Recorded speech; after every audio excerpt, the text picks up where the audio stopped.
Sir, dapat ba talaga 120 months talaga ang ihulog bago maka-avail ng pension?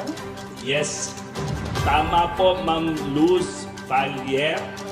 At dapat po 120 months talaga ang mahulog para po tiyak kayong maging eligible na magkaroon ng buwan ng pensyon pagdating na inyong retirement na hindi po ba bababa sa edad 60. Napakadali dapat sa ating paniniwala, madali dapat maabot ang 120 contributions, Banji. Dahil katumbas lang po yan ng 10 taong hulog. Hindi mo kailangang dire-diretso. Dahil total, minsan naman sa buhay ay wala tayong hanap buhay. Yan ang realidad. Kung walang hanap buhay, walang kita. Kung walang kita, hindi kailangan maghulog sa SSS. 120 contributions, 10 taong hulog lang yan, Banji. Ang katumbas, hindi naman kailangan dire-diretso ang hulog. Karamihan naman sa atin, may kakayan na maghanap buhay ng 40 taon. Di ba, Banji? Kunyari, age 20 hanggang 60. 40 years yun. Pero makasampung hulog man lang kayo, tiyak na po kayo magkaroon ng buwan ng pension mula sa SSS pagdating na inyong retirement. Yung sana po kung kayo rin lang ay naghahanap buhay at kumikita pa, lagpasan nyo na po ang inyong hulog sa SSS. Ilagpas nyo na po ng lagpas sa 120. Dahil mas maraming kontribusyon sa mas mataas na bracket, mas malaking pension po. So, ang hulog po sa SSS kung kinakailangan. Baka matandaan mo, Banji, nung unang mga dekada ng SSS. Siguro unang 2, 3 o 4 na dekada ng SSS, Miss Sandra, mababa po ang contribution rate. Mababa din po ang hulog sa SSS. Ibig sabihin, kung hindi naman kailangan magpataw ng mataas na contribution, hindi naman gusto gawin na SSS. Yun lang, pag sa mga unang mga dekada kasi ng SSS, ang mga miyembro ay naguhulog pa lang.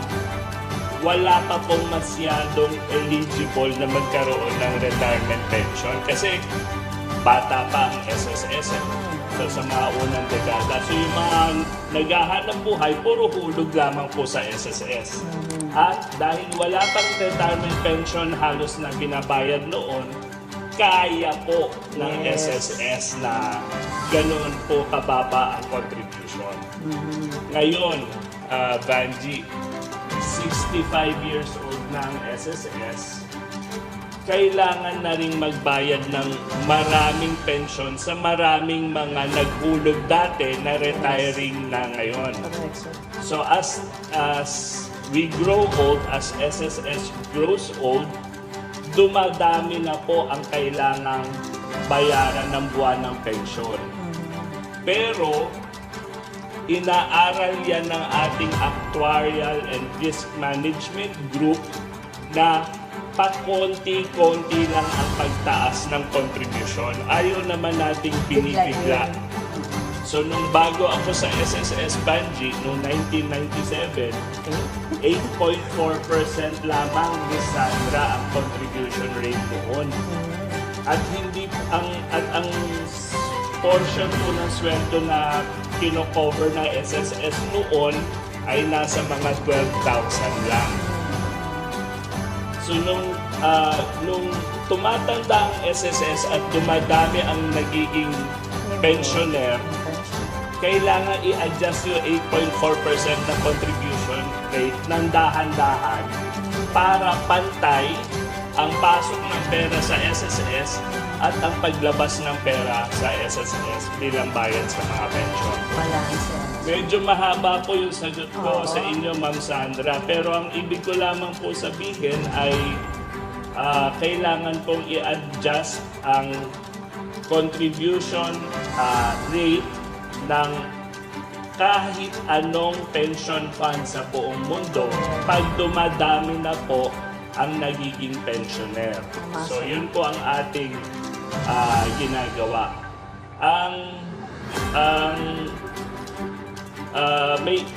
So pagdating natin ng 15% contribution rate sa 2025 dahil yun ang nakasaad sa batas, umaasa ako, Miss Sandra, na magiging stable.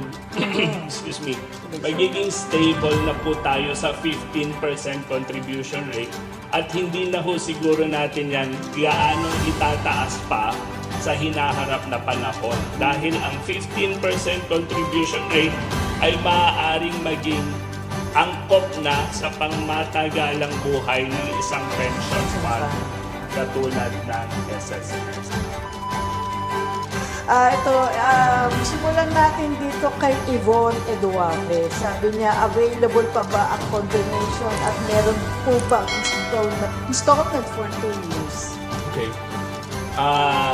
Yvonne, hindi mo nilinaw kung yung tanong mo ay tungkol sa contribution sa loan. Ang hula ko ay tungkol sa loan yung inyong tanong. Kasi kayo ay miyembro, no? Yes. Miyembro. Kasi yung may condonation program tayo, Vanji, for employers. Mayroon din tayong condonation program for members na may utang sa SSS. So, yes, mayroon tayong consolidated loan program with condonation of penalties. Marami na kaming pinost din sa ating social media accounts kung paano mag-apply diyan. Ang style ng SSS diyan ay i-consolidate or ipagsasama po namin ang lahat ng inyong outstanding loan obligation sa SSS. Kapag nakwenta po ng SSS yung principal at saka interest, tatanungin namin kayo, kaya nyo po bang bayaran ng buo yung principal at interest? Kung kaya nyo pong bayaran ng buo, buo din namin tatanggalin ang penalty. Kung hindi po ninyo kaya bayaran, mayroon din pong installment terms yung ating Conso loan program with condonation of penalty. Yan ay para sa pag-condone ng inyong outstanding loan obligation. Madalas din kasi, Vanji, yung napapabayaan o hindi natututukan yung pagbayad ng loan at pag napapabayaan yun, umaakyat yung pera. May time pa nga dinideny na hindi ko na-avail. Ay, oo. So, may mga ganyan na instances. Mahalaga po na inyo pong tutukan ang inyong pag-settle ng inyong loan obligations kung kayo ay nag-apply na salary loan at nabigyan namin kayo ng salary loan. Kailangan niyo po yan bayaran dahil kung hindi po ninyo yan maasikaso, doon po namin yan babawiin pagdating ng inyong pag-retire. So bago niyo po matanggap ang inyong buwan ng pension, kakainin pa po muna ng SSS doon ang outstanding loan obligation niyo. At minsan ay malaki po dahil may penalty pong napabayaan. So matagal pa bago matanggap ninyo ang inyong buwan ng pension. Kaya gusto natin mag-settle agad sila. Siguro sir, sa mga members, diba, working yan eh. Every birthday niya, nag-live yan eh. May birthday leave yan. Bigyan niyo naman ng panahon na puntahan din ang mga SSS branches or yung SSS records niyo. Bigyan niyo po ng panahon na i-verify niyo po. No?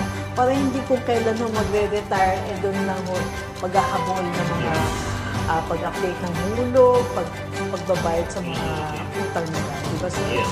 Yes, Maggie, tama ka. Kasi actually, patuloy pa rin pinapaibayo ng SSS ang ating mga programa na para nga lahat ay mai-online na.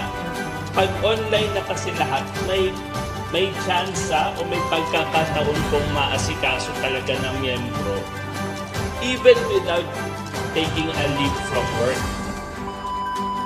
Doon lang sana akong katanungan about sa asawa ko, member ng SSS. Namatay ang asawa ko last 3 years here in Japan. And the last time I checked, hindi po ako ang beneficiary niya. Ako. Nung binata pa siya, hindi na po naayos till namatay siya. Mother po niya ang beneficiary niya. Okay. Ngayon, ang mother po niya ang naghahabol sa SSS ng late husband ko at wala raw akong karapatan. Ako. Totoo po ba yun na wala akong karapatan kahit ako ang legit wife niya? Pwede po bang pakihingi ng tulong? Sir Carlo. Opo. Yan po, Ma'am Evelyn Amelia. Tunay na buhay po kasi ganyan. Hindi po katulad na ibang palabas sa TV, Gandhi. Subukan po ninyong mag-apply. Hindi din po, yung pag may namamatay na miyembro po, meron pong sumusubok mag-apply. Minsan po ay yung asawa, minsan po ay kapatid, minsan ay magulang. Subukan pa rin po ninyo, Ma'am Evelyn. Online din po ang filing ng death benefit. So baka maasikaso ninyo yan kahit kayo ay nasa Japan. Siyempre po, hihingan natin sila ng dokumento. Death certificate, Marriage contract. Marriage contract. So, sa aking wari, Ma'am Evelyn, ay may karapatan naman kayo. So, ang mungkahi ko ay subukan po ninyo mag-apply ng death benefit claim sa SSS at tignan po natin. Ang mga processing centers po ng SSS ay tatanggap ng inyong submission na online at amin pong aaralin. Maaari ding balikan natin si Ma'am Evelyn kasi baka may tanong tayo tungkol sa kanilang sitwasyon, kung ilan ang anak. Kasi kung may anak po na hindi pa 21 years old, menor de edad, dependent po yun, nakakatanggap din po ng benepisyo ang mga dependent children. So, medyo masalimuot po yung kaso ninyo, pero ang mungkahi ko po ay subukan ninyo. Libre, Ganji, ang sumubok. Pwede siguro natin i-manage ang expectations natin. Huwag muna tayong umasa na ma-approve agad o mabilis, pero subukan po natin. Libre po yung sumubok. Pero sa ilalim ng death benefit program natin sila, ang primary beneficiary na tutulong talaga yung limito ng asawa. Yes, yes. So, baka hindi sila in good terms kay mother-in-law, sir, no? Siguro, magkasundo muna kayo. At ayusin mo na yung mga documents mo, yung mga patunay, ma-establish ito yung talagang limito ng asawa. Tulad ng marriage certificate mo mula sa PSA. Yes. Yeah, primary beneficiary ang spouse.